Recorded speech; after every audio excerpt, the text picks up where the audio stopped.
সারা পৃথিবী আজকে প্রকৃতির উপরে হাত দেওয়ার কারণে প্রকৃতির রোশানলে আমরা জ্বলছি। এই অবস্থা থেকে যদি বাঁচাতে হয়, বিশেষ করে বাংলাদেশকে রক্ষা করতে হয়, ঢাকাকে রক্ষা করতে হয়, তাহলে প্রকৃতির উপর নির্ভরশীলতা বাড়ানো ছাড়া বিকল্প কোনো পথ নেই। সবুজায়ন ছাড়া, গ্রিন বাংলাদেশ বা গ্রিন ঢাকা স্লোগানে উদ্বুদ্ধ হওয়া ছাড়া কোনো বিকল্প নাই। আজকে যে বায়ু দূষণ, আমরা অনেকে পুলকিত হই যে বায়ু দূষণে ঢাকা সারা পৃথিবীতে 1 থেকে 10 নম্বরের মধ্যে থাকে।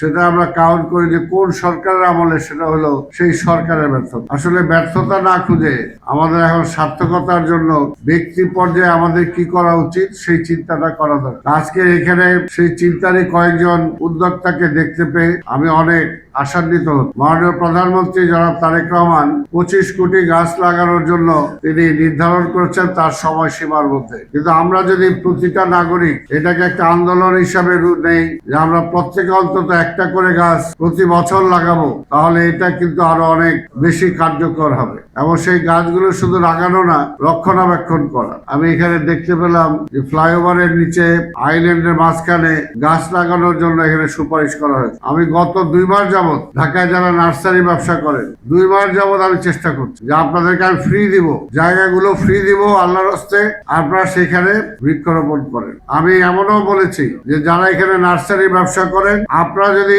আমার এই উদ্যোগে সাড়া না দেন, তাহলে আপনারা যে বিনা পয়সায় আমার ফুটপাত দখল করে ব্যবসা করছেন, এটা আমি করতে দেব না।